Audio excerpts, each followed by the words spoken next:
Hello and welcome to another in our Gardener technology video series. This time we're tackling the subject of ransomware, particularly for people running NetApp on-tap filers and are storing a range of their unstructured data on them, and how we're going to deal with this ever-increasing, ever-looming ransomware threat. So to help us discuss that today, I'm joined by Gardener Systems CEO Frank Coward, and also two people from Catalogic Software, Richard Wallace and Will Bush. Hi guys, how are you doing? Hi, morning, Paul. Good morning, Paul. How are you? You speaking to us? Yep, all good, thank you.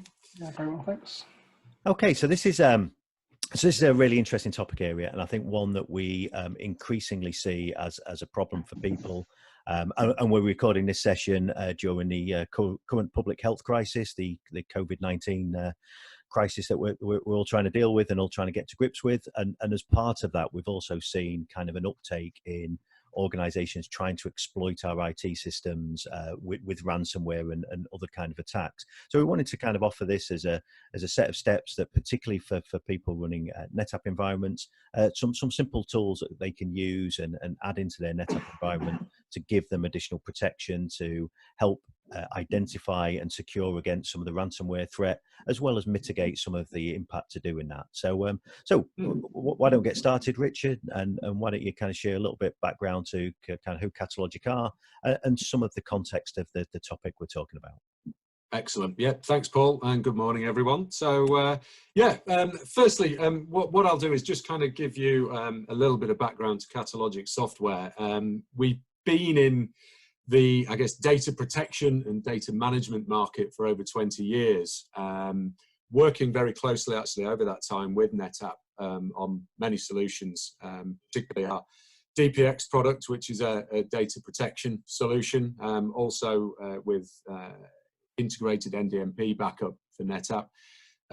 Our copy data management platform, ECX, which is, again, works alongside the NetApp technology as well as Pure, and we also OEM that technology out to IBM as their Spectrum copy data management platform. And we have another couple of data protection solutions, vProtect, which focuses on, I guess, what we'd call edge hypervisors and the data protection of those, and Codo, which is data protection for Office 365. Today, as Paul said, we're going to focus in around ransomware detection and protection with our CryptoSpike product. Also, within that suite of products, we've got something else called Restore Manager, which is really around file indexing, instant search, recovery, and analytics of your NetApp file system. We will probably record another session around that in a bit more detail over the coming weeks. So today, let's take a look at CryptoSpike. So really, the idea here is that, you know, if you're a NetApp customer and you've made an investment in NetApp, you've made a very wise decision. You know, it's very good storage technology and does a lot of things incredibly well. Pioneers in snapshotting and replication, and really layering on the value of software onto storage.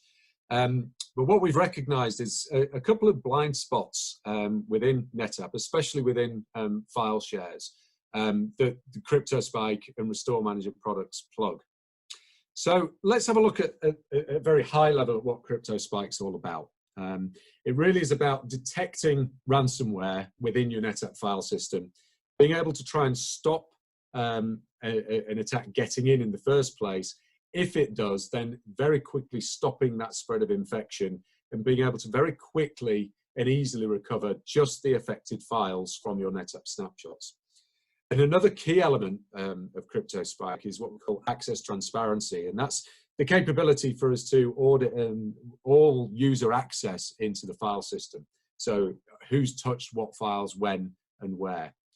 So I'll come into more detail about each of those elements. But first, I just wanted to point out and maybe discuss with the guys a little bit around ransomware and what I kind of term now as a growing industry, and I think that's a really key point. The people who are doing this, you know, see this as their business. This is how they make money, and they are as innovative as many of the organisations that we try to protect. So if we take some of the examples on this slide, Travelex, a very recent one, you know, the attack that went into Travelex was actually in there for weeks before it actually became prevalent and got noticed. WannaCry in the middle here, one of the most popular, I guess, ransomware attacks, but still very prevalent with a lot of customers being attacked by it, which actually goes to show that people tend not to be protecting against even typical well-known attacks. And then finally, in the bottom right here, this refers to an organization in the Nordics who were attacked. They think the overall cost was around £45 million in lost productivity and production. They are, in fact, a NetApp customer. So your NetApp file system, excuse me, is a prime target for this. And, you know, as Paul said at the start, you know, we're in the midst of kind of unprecedented times at the moment with the COVID-19.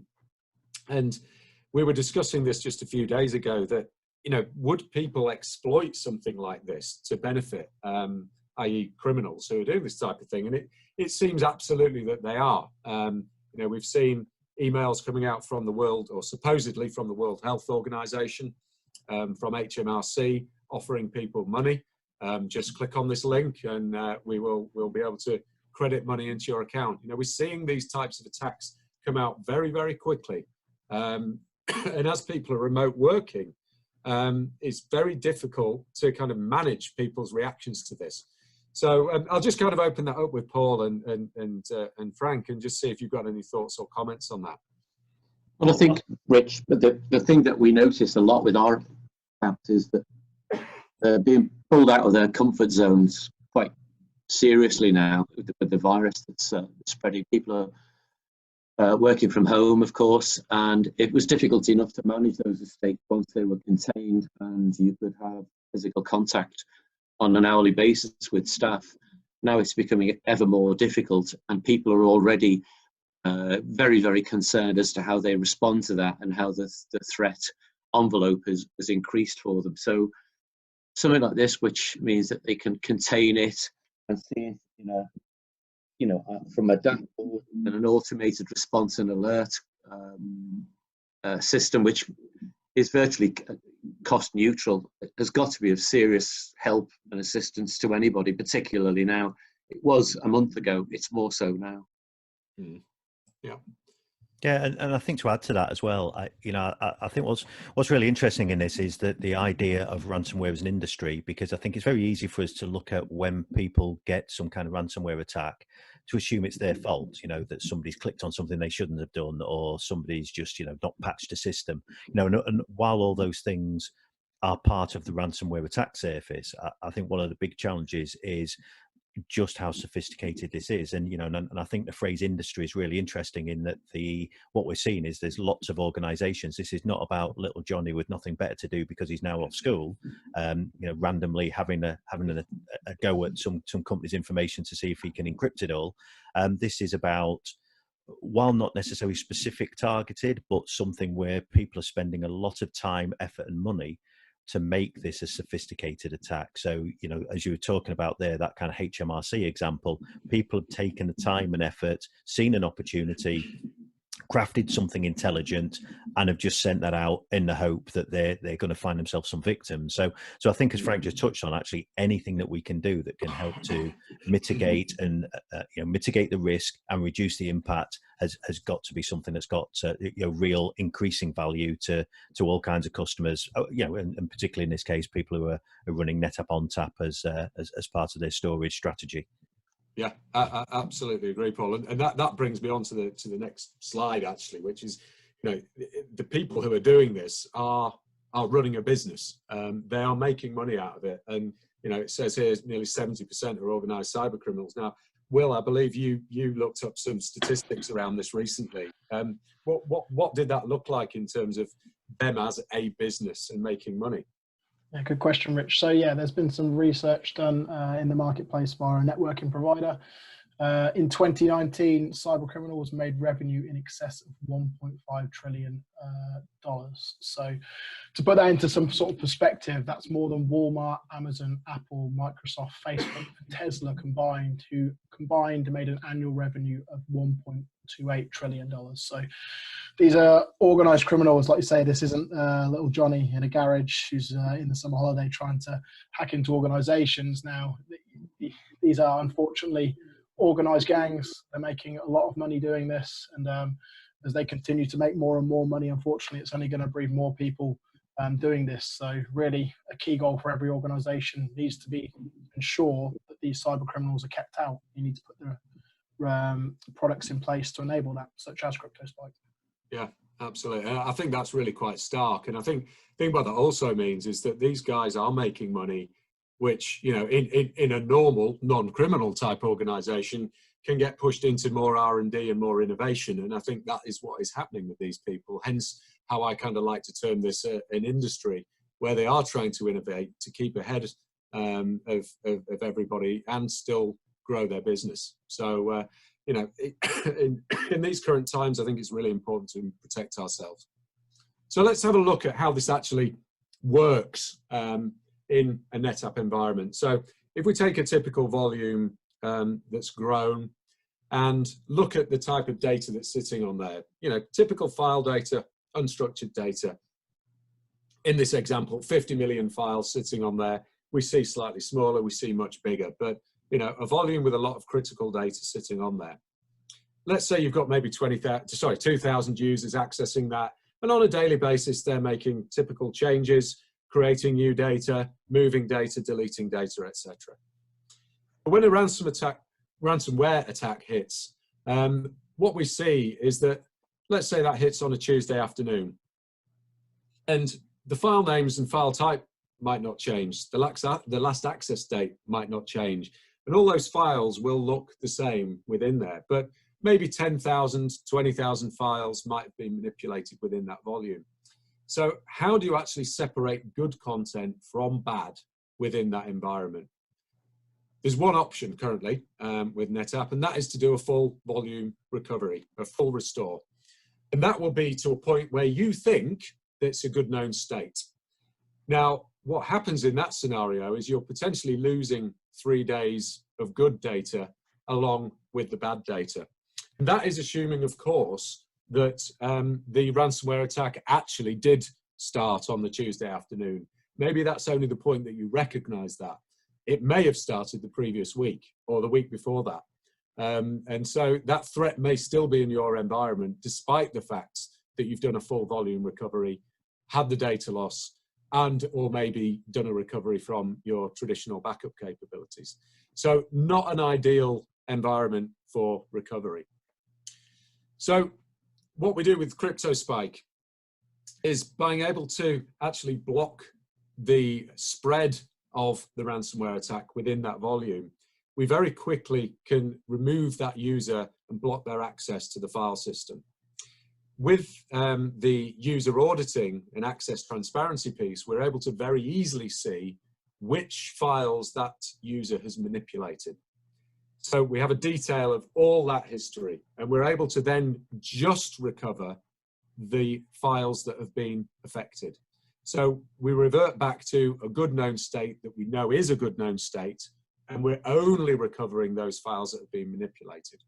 And what we'll discuss as we go through this is we'll show you how quick and easy that is to do. So it's just single file recoveries back to a good known state, and then you're back into production. So all the other data is left untouched, and your users can continue as they would have been doing. So I'll just stop again and just ask the guys, does that make sense? A very quick and easy way of recovering. And I think maybe in the NetApp world, some people do think it's okay, I've got a snapshot, but potentially you are opening yourself up to data loss by using just snapshot recovery without that extra layer of intelligence. I think in some respects, Rich, NetApp, it can be its own worst enemy, and it really is the Rolls Royce of storage. And that leads people to think covers everything. And of course, it was never designed to, never intended to, and I'm not criticizing it because it doesn't, because nothing does. So what we're actually describing here is a very practical and pragmatic adjunct to a very, very clever piece of technology, but a very necessary adjunct. Yeah, excellent. Okay, so I'll go into a bit more detail on each of these elements. Firstly, the user and access transparency piece. So this is relatively straightforward. We're just monitoring and logging all the reads, writes, deletes, moves, any SMB transaction that's happening within that environment, and keeping an audit trail of that. Now, this is great, firstly, in terms of using it with the ransomware protection, but it also has a knock-on benefit in that if you have somebody who's leaving the organization or a disgruntled employee who's maybe accessing and copying files that they potentially shouldn't be, it also gives you that capability and security of auditing those users and knowing what they're up to within that file environment. Now, in addition, we use this as a key part of the ransomware protection. So I'll just walk you through these three key elements. Firstly, excuse me, a blacklist, fairly straightforward, updated on a regular basis with thousands of known ransomware types that will be stopped at the front door. So anyone wanting to write any of those threats into your NetApp environment will be blocked straight away. Secondly, we balance that out with a whitelist. So if you have a particular volume or share where you want to only allow particular file types, i.e., I use marketing as an example, PDFs, documents, PowerPoints, you can just say only allow those particular file types in that environment. Anything else will be blocked. Now that's kind of where typical ransomware protection stops, which is great, but as we've already discussed, there's innovation going on in ransomware and ways to get around the black and white list. So if something gets through that, what we need is additional protection to be able to recognize that. And that's where the learner module, AI module comes in with CryptoSpike. And this really utilizes the data and user access piece to monitor typical user behavior within the environment. So for example, if Frank were to typically write and manipulate 5 items every morning, 5 items every afternoon, that would be Frank's typical user behavior. What this will do is identify where there's anomalous or strange behavior within that environment. So if Frank is suddenly trying to write 200 files or manipulate 200 files in a very short period of time, we will immediately cut him off with access to the NetApp file system. That will be alerted to the IT team and they'll be able to kind of think, well, something is strange here, let's go and take a look at it. And what that means is we can then block the user from making any more manipulations within that file system. So if that is a ransomware attack happening in the environment, we're stopping the spread immediately. Now, so can I ask Rich, actually, yeah, that sorry, yeah, because again, I think it's a really important distinction there that, as you said, that kind of allow and blocklist type stuff has been a traditional approach to things like ransomware and dealing with kind of tackling the problem that computer viruses has brought to industry for the last 20 years. That kind of stuff about where you're starting to apply a level of intelligence, a level of analytics and user behavioral understanding. How important do you see that being currently in this kind of current market? Is it really the only way we can effectively tackle this kind of stuff? Yeah, I mean, let's be fair. The black and white list are going to give you a level of protection, but as we've kind of already discussed, these people are professional criminals who are innovating and changing the way that they do things in order to get around things like blacklists and whitelists. They're looking at ways of embedding ransomware in your environment for a longer period of time so that potentially even a 30-day backup retention policy won't protect you if you've been attacked. So, against that kind of backdrop of innovation to attack you, I think we have to look at ways of innovating to be able to protect if those ransomware attacks do get into your environment. They're getting much more clever in manipulating users to click on the wrong things and get that spread in there. So, whilst a blacklist and whitelist we'd like to say will give you 100% protection, it is not a guarantee. So this type of capability to look at anomalous behavior and to be able to stop the spread immediately is absolutely critical now. We're in a battle against these people on a constant basis. So I would say it's absolutely critical to have this type of thing. Yeah, and I tend to agree. I think the idea that as as put upon IT pros, it's very, very difficult to manually stay on top of this kind of stuff. And I think that kind of intelligence, and actually, as you just kind of talk about the user blocking, that level of automation that says, actually, I'm spotting behavior rather than just going to alert a human being, I'm going to do something about it now. And even if that's a false positive, I'd rather be stopping the false positive and apologize later almost for, great, yeah, sorry we blocked you, your activity looked suspicious and now we're allowing you back on. I'd much rather deal with that problem than the one that says, I've just wiped out 15 terabytes of unstructured data and I need to be able to try and recover it. So, so I'm kind of with you. I think that's vitally important. Yeah, absolutely. And I think also, if you then look at the knock-on effects and benefits of having that user access transparency piece, firstly, the ability just to see what your users are doing in the environment from a security and an auditing capability is very valuable. But also that then gives us the visibility of this targeted file recovery piece. So, there's multiple benefits to this in that if we can identify, let's say, again, using Frank as an example, we stop him after he's written 28 files, we can very easily just collect those 28 files and using CryptoSpike, do a one-click recovery, simple file recovery back to a good known state, and you're back again, as opposed to that full volume recovery. So there's multiple values in the way that this works, as opposed to a traditional way of doing things. And as you said, that will then alert the IT team. Here on the right hand side of this chart here, we can then pull that user off the network, find out what the problem was, and get things put back to normal.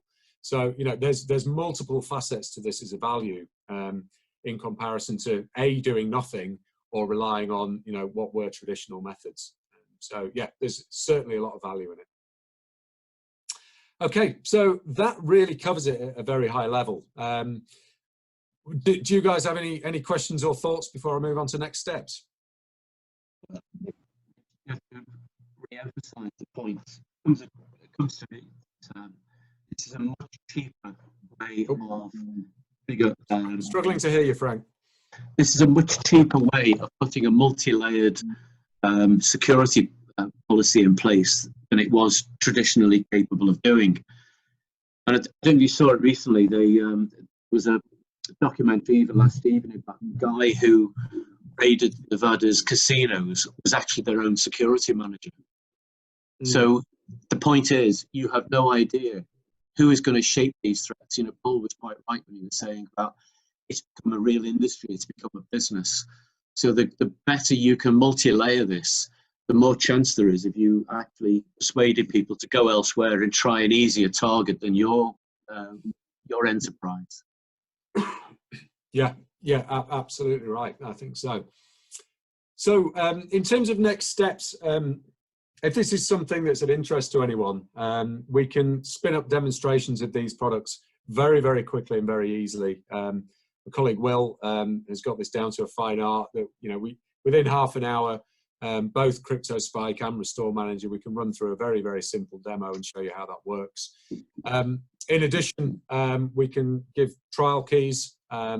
So very, very simple to set up, very simple to do a proof of concept on these products, and we can get those through to you very quickly and easily. And then in terms of licensing, it's just licensed very simply per filer. So if you did want to look at how this looks in your environment, then we can certainly get you an outline overview of that by just looking at what filer models you have in your environment, and the guys at Gartner can quite happily provide you with that. Well, that's great, Rich. And I think, one of our experiences with this set of solutions that you guys have is something that Frank kind of touched on there as well, is that this is from a commercial point of view, from a technology point of view, it's really smart, gives us some really helpful tools in dealing with something that is a huge problem for all kinds of businesses, but actually comes at a pretty commercially attractive proposition as well. So, it's allowed us to be able to deploy this solution in some of our customers, relatively low cost, to deal with a you know, a kind of a huge value, a huge return on investment value for them. So so I think that's certainly for people who've watched this and find this interesting and want to see how it might work in their environment. I think, you know, it's a really powerful solution to do that. So well, that only leaves me to kind of wrap up this session. I hope you've enjoyed this technology tips video that we've put together. You can see the contact details there, so if you've got any questions, you can contact us and the team at Gardner Systems via the email addresses and telephone numbers, as well as Rich and Will's details there as well. So just leaves me to say thanks, Rich and Will and Frank, for sharing their time and sharing their experience with this, and look forward for you joining us again on another technology tips video in the future. Thanks a lot, Paul. Thank you. Thank you.